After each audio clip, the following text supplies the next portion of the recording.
It's a core human need to want to be loved for who we are. And when we're dating and looking for someone compatible, we're asking questions like, will this person love me for who I am? Or, will I have to change who I am if I'm with them? Or, will our differences lead to unhappiness if neither of us is able to change?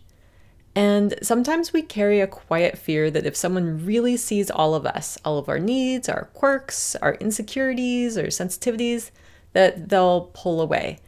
And that fear often comes from earlier experiences when we felt that love was conditional. So even if we want to show up authentically, there can be a part of us that's wondering, will this be too much? Will I still be chosen if I stop performing and I just show up as me? And these are really tender questions, and they deserve compassion, not self-judgment. So the more that we're aware of these questions, the more we can notice when we're adjusting ourselves out of fear rather than out of connection.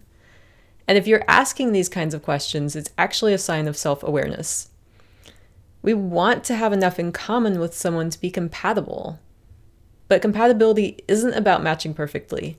Hi, I'm Kaylilarkin. I'm a certified attachment practitioner, and in this video, we're going to talk about something that comes up a lot for self-aware daters, and that's the fear that maybe who we are won't be enough to be loved, or that we'll have to change parts of ourselves to make something work. And these kinds of questions are more common than you might think, and they actually point to a deeper desire, not just being in a relationship, but being able to be seen and accepted for who you really are. So let's talk about what that fear is really about and what to look for when it comes to compatibility, connection, and emotional sustainability in dating. Sometimes it's our differences that make us compatible. For example, someone's really good at one thing that their partner is bad at, or vice versa, and that's when they say that opposites attract. For example, she's saying, wow, I love how sociable he is, how good he is at connecting with people. And he's saying, wow, I love how smart she is and how good she is at problem solving. So compatibility at its heart, it's less about how similar we are to someone and more about how our differences interact. And as a couple, we can consider ourselves a team. So people on this team have different strengths. One person might be really great at organizing things. They're efficient or they're good with numbers. And then another person might be great at aesthetics. They're good at making a room a pleasant place to spend time in, or they're good at putting ingredients together in a dish and making them taste good. And if you have two people together and they're both great at organizing and terrible at cooking, then maybe they outsource the cooking or they learn how to cook better. But what's really important is how two people can handle these differences. If we get frustrated with a partner for not being as naturally good at something as we are, that's human, but that's probably not going to help the relationship.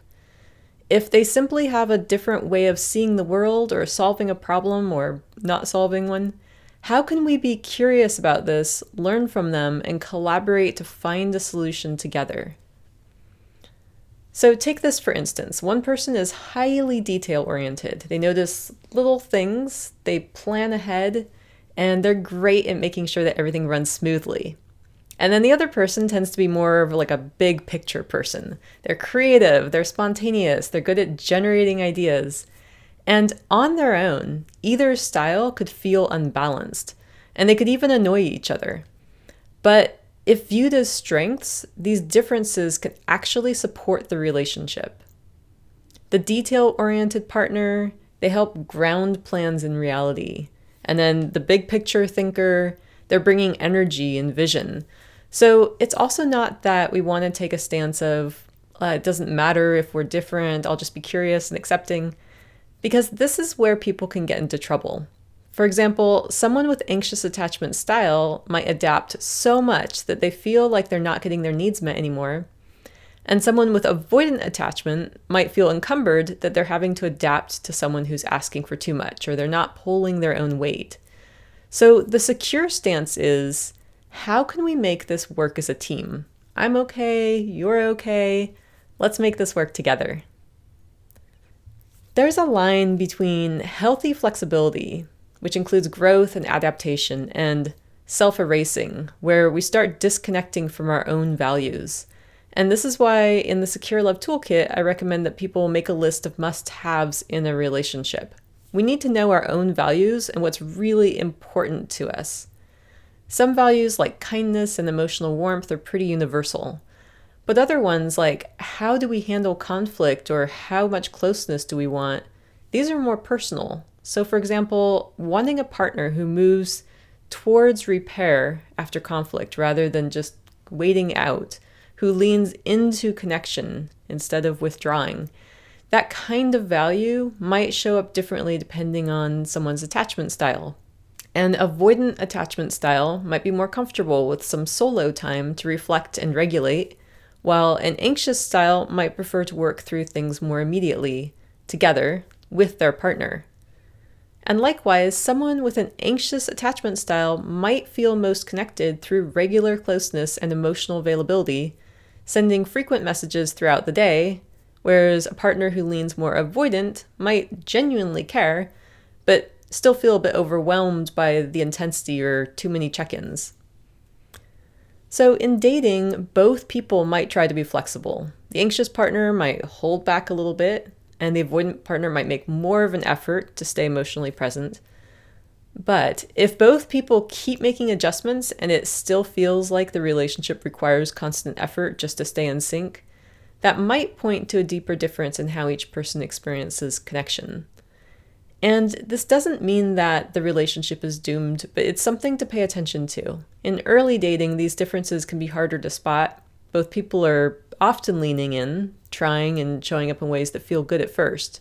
So the anxious partner may feel reassured by the avoidant's early attentiveness, and the avoidant partner may feel drawn to the anxious partner's warmth and openness.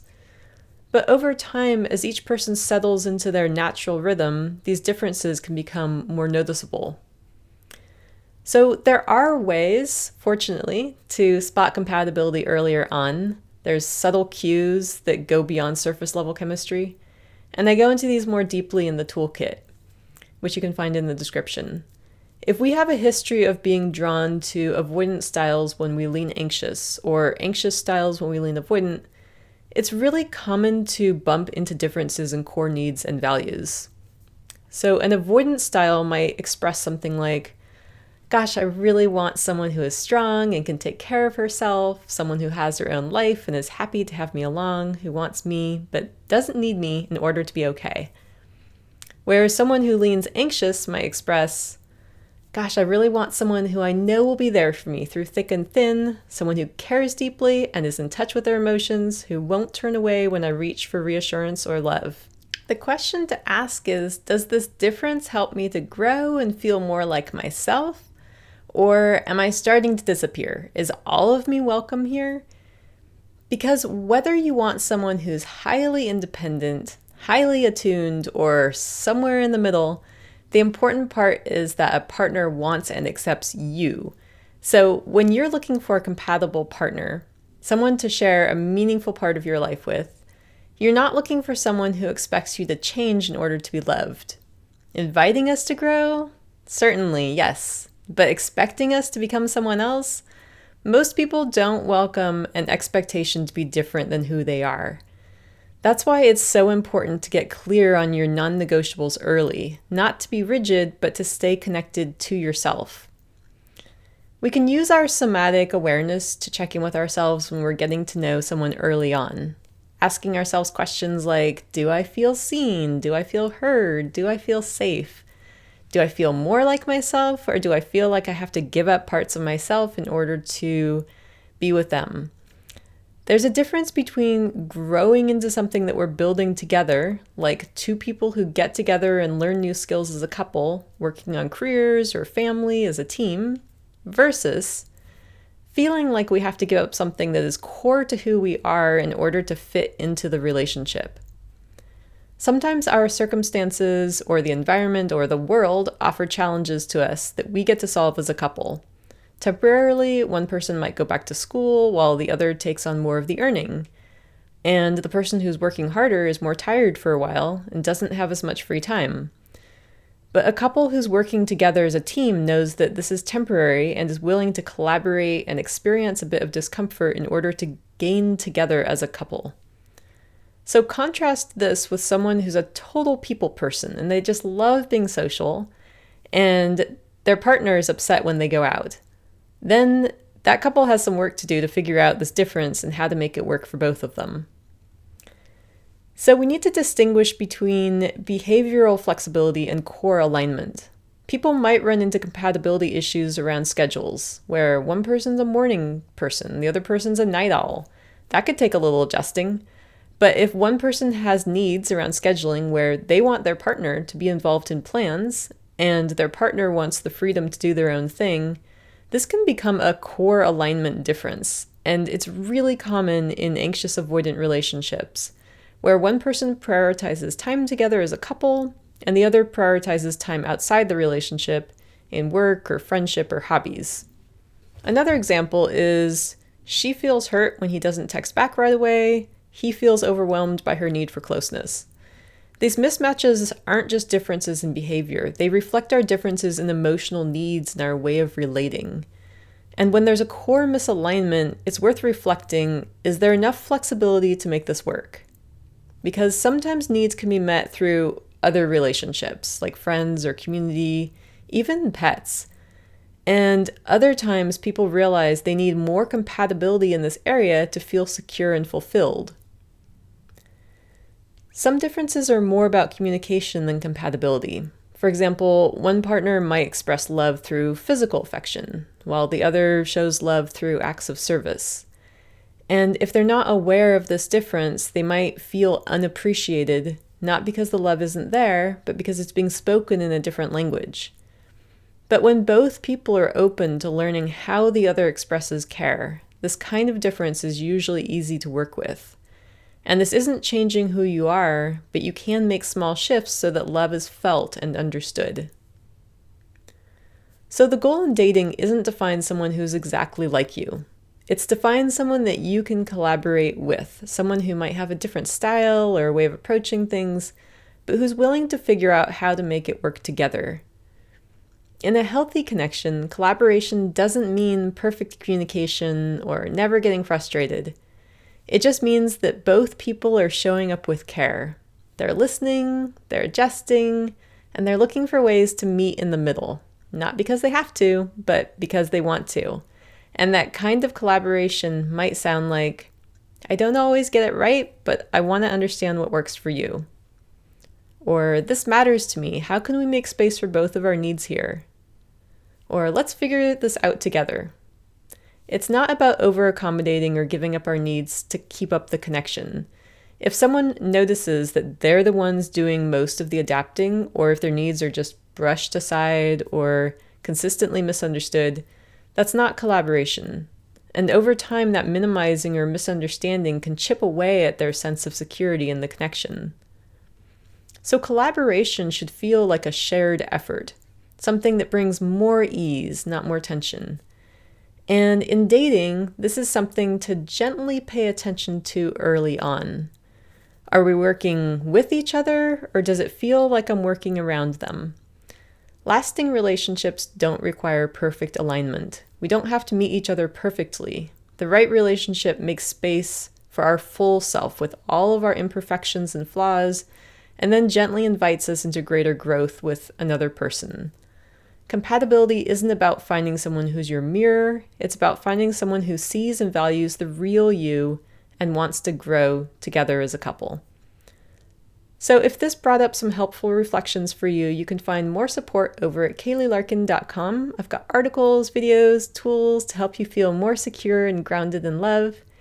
And if you're looking for more clarity around what a secure relationship actually looks like and feels like for you and how to go about finding one, the Secure Love Toolkit is a great place to start. You might also want to check out my video on how to tell if you're truly compatible with someone. It ties in beautifully with what we're exploring here. And if this was helpful, feel free to subscribe so you don't miss future videos. Thank you so much for being here, and I'll see you in the next one. This is Kaylilarkin, wishing you a beautiful relational journey.